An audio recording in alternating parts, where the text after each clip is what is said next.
India के साथ मामला चाइना के बेहतर हुए, चाइना के और इंडिया के मामला बेहतर हैं, लेकिन ट्रम्प जो है वो इंडियन प्राइम मिनिस्टर मोदी के करीब है।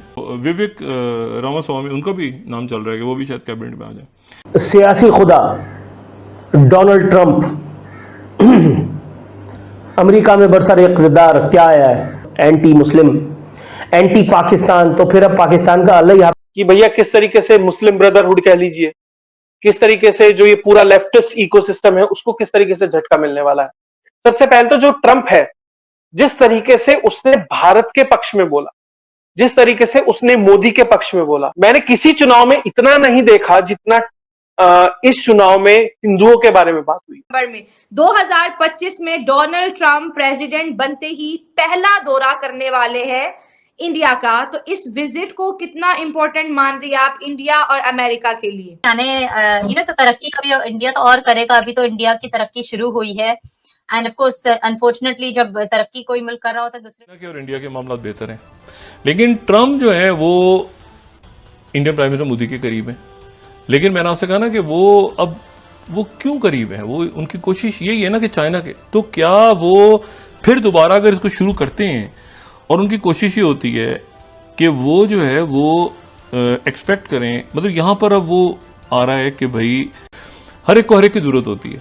एक छोटा सा जजीरा जो है ना पैसिफिक का, वो भी इस आज की दुनिया में इंपॉर्टेंट है। पाकिस्तान की तो खैर बात ही अलग है, हर मुल्क है, लेकिन मैंने आपसे कहना अच्छा इसी तरह से इंडिया की बैलेंसिंग कैसे होगा, अरब ममालिक बैलेंस कैसे करेंगे। इशू ये है सारा कि अच्छा उनके वो भी हैं जो विवेक रामास्वामी, उनका भी नाम चल रहा है कि वो भी शायद कैबिनेट में आ जाए। इशू ये है कि एससीओ का फ्यूचर, ब्रिक्स ताकतवर तरीन हो गई ये बाइडेन दौर में, और बाकायदा उसमें कई मुल्क शामिल हो गए। कई दफ़ा ऐसा भी हुआ कि बाइडेन साहब आए और उनसे मशरिक़ वस्ता के ममालिक में उनको खुशामदीदी नहीं कहा जा रहा। सेक्रेटरी आखिरी साल जो हुआ है ये तो बड़ा टर्मोइल, हुतीज़ नई पावर बन के आ गए।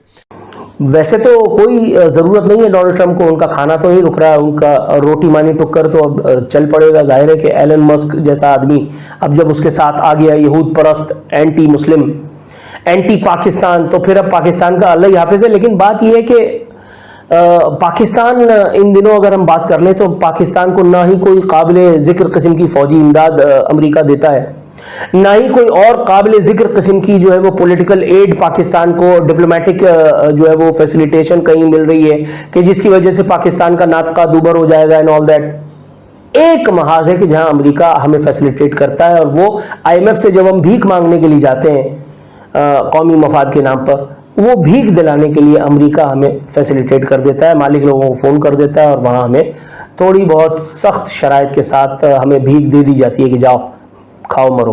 कि भैया किस तरीके से मुस्लिम ब्रदरहुड कह लीजिए, किस तरीके से जो ये पूरा लेफ्टिस्ट इकोसिस्टम है उसको किस तरीके से झटका मिलने वाला है। सबसे पहले तो जो ट्रंप है, जिस तरीके से उसने भारत के पक्ष में बोला, जिस तरीके से उसने मोदी के पक्ष में बोला, और उससे बढ़कर जिस तरीके से उसने हिंदुओं के पक्ष में आके बोला, मुझे याद नहीं है, कम से कम मैं ज्यादा नहीं कहूंगा, 2000 के आसपास से मैं चुनाव, अमेरिकन चुनाव को थोड़ा सा देख रहा हूं। मैंने किसी चुनाव में इतना नहीं देखा जितना इस चुनाव में हिंदुओं के बारे में बात हुई। हमेशा से माना जाता था हिंदू नैसर्गिक रूप से डेमोक्रेट्स को सपोर्ट करता है, क्योंकि लिबरल जो रिपब्लिकन है वो कंजर्वेटिव है, वो व्हाइट सुप्रीमेसिस्ट क्रिश्चियन स्टेट उस तरह का बनाना चाह रहे हैं, तो उन्हें थोड़ी ऐसा होती है। लेकिन इस बार उन्होंने डेमोक्रेट्स को छोड़कर कुछ हिस्से ने ट्रंप को भी वोट किया। हालात ये थे, भारत मूल की तथाकथित कमला हैरिस थी, और उसके हारने में सबसे ज्यादा खुशी किसे हुई? भारतीयों को ही, हिंदुओं को ही। हार गई। और आप ये देखिए, ट्रंप ने सीधा कहा अगर मैं होता या मैं होऊंगा तो बांग्लादेश में जो हो रहा है वो नहीं होने दूंगा। उसने कहा मोदी हार्ड बार्गेनर है, आई रिस्पेक्ट दिस मैन, क्योंकि वो अपनी कंट्री के बारे में सोचता है। तो भारत के साथ संबंध सहज होंगे। मैं ये नहीं कह रहा कि जो भी कुछ चल रहा है वो एकदम से रुक जाएगा और बहुत अच्छा हो जाएगा, लेकिन कम से कम ऐसी सिचुएशन होगी जब मोदी और ट्रंप एक कमरे में बैठे तो असहज ना हो एक दूसरे को देखते, बहुत सारी चीजों पे बात कर सके, बहुत जगह नेगोशिएशंस हो सके। अब तो ये था ना कि पक्का पता है ये साला गाली ही देने आया है, मन में कुछ खोट लेके ही आया है, ये करेगा ही नहीं मेरे से नेगोशिएशन। जो बाइडन, वो तो खैर करता भी क्या, हवा में किसी से हाथ मिला देता था, उसका तो भरोसा ही नहीं था। वो यार उसे बता भी दिया, वो जाके बता भी पाएगा या नहीं ओबामा को कि क्या बात हुई है, उसकी तो छोड़ ही दो। लेकिन हाँ, कम से कम कमरे में असहज स्थिति ना हो, इस स्तर पे तो फिलहाल पहुंच ही जाएंगे। और हाउडी मोदी कराया था, नमस्ते ट्रंप कराया था, तो समीकरण तो दोनों नेताओं में पर्सनल लेवल पे बेहतर है ही कि साथ बैठ जाए। और खासकर जिस तरीके से हिंदुओं के लिए ट्रंप आगे बढ़ चढ़ के आया, जिस तरीके से जो वहां पे जूइश कम्युनिटी है उसने सपोर्ट किया, ऐसे हिंदू कम्युनिटी के बहुत सारे संगठन है जो उनके सपोर्ट में लगे हुए थे। इमरान खान वो मोहरा है कि जिसने अमरीकी इशारे पर पाकिस्तान के मफादात की बलि दी, जिसने अमेरिका से वापस लौट करके ये बयान दागा डोनाल्ड ट्रंप से एक मुलाकात के बाद, ऐसा लगता है कि मैं एक वर्ल्ड कप जीत कर दोबारा आया हूं।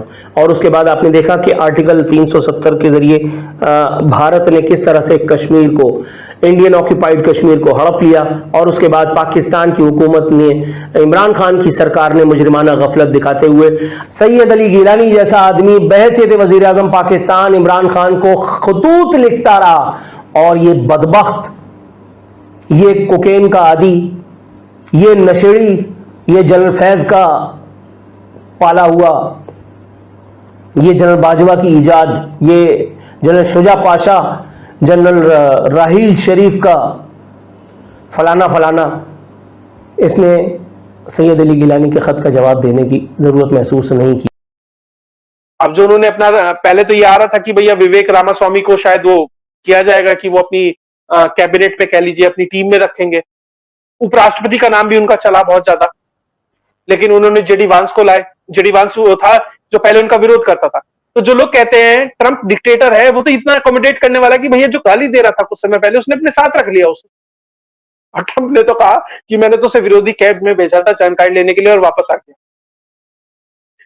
और आप ये देखिए जो जेडी वांस है, जो उपराष्ट्रपति बना है, उसकी पत्नी कौन है? उषा वांस, अमेरिका की सेकंड लेडी, पहली बार हिंदू जो बनी है उषा वांस है। और जेडी वांस ने क्या कहा, क्या बेहतरीन चीज कही कि मैं बहुत ज्यादा एक तरीके से कंजर्वेटिव था, बहुत ज्यादा एक तरीके से जिसे कहते हैं कट्टरवादी था अपने रिलीजन के प्रति, लेकिन दूसरे रिलीजन का सम्मान करना किसने सिखाया? मेरी बीवी ने सिखाया। और उसे वो कहां से आया? वो आया उसे उसके रिलीजन हिंदुइज्म से, कि किस तरीके से दूसरे धर्मों को अकोमोडेट किया जाए। वही कह रहा मैं तो वेजिटेरियन खाना ही नहीं खाता था, मेरी बीवी ने वेजिटेरियन खाना सिखाया मुझे, और बड़ा अच्छा लगता है, फील अच्छा होता है। बहुत सारी चीजें हैं जो मैंने सीखने को मिली है। तो किस तरीके से इंडिया की जो सॉफ्ट पावर है, हिंदुत्व की जो सॉफ्ट पावर है, जो कहते थे ना इरेडिकेट सनातन धर्म, अब तो वो सनातन धर्म जाके भैया तुम्हारे व्हाइट हाउस में बैठ गया, अब कर लो क्या करो तुम। और आपको एक खास बात बताऊं, कश्यप पटेल की, जब ये हुआ था ना राम मंदिर का उद्घाटन, प्राण प्रतिष्ठा, प्रधानमंत्री नरेंद्र मोदी गए थे तो बड़े बड़े आर्टिकल लिखे थे इन्होंने, यही वॉशिंगटन पोस्ट, न्यूयॉर्क टाइम्स ने। तो कश्यप पटेल ने बहुत महत्वपूर्ण बात कही कि जितने लोग मोदी को विरोध कर रहे हैं ना, और पिछले 50 साल का लिख के दे रहे हैं कि पिछले 50 साल में देखिए माइनॉरिटीज के ऊपर ये वो और मंदिर गिरा दिया, ऐसे ऐसे कर दिया, उन्हें ये ध्यान रखना चाहिए कि 1500 साल से ये मंदिर था। और हिंदू जो गॉड्स का पैंथियन है, यानी जो उसमें सबसे बड़े भगवान में से एक माना जाता है राम को, 1500 साल से मंदिर था और 500 साल से ये समाज लड़ाई लड़ रहा था उस मंदिर के लिए। तो मतलब अपनी आइडेंटिटी को लेकर व्यक्ति सजग है, उसे पता है कहां से आया हूं। ठीक है, अमेरिकन सिटीजन हूं, अमेरिका के प्रतिबद्धता होनी चाहिए बिल्कुल। आप जिस कंट्री में रह रहे हैं, जहां का पासपोर्ट होल्डर है, होना चाहिए।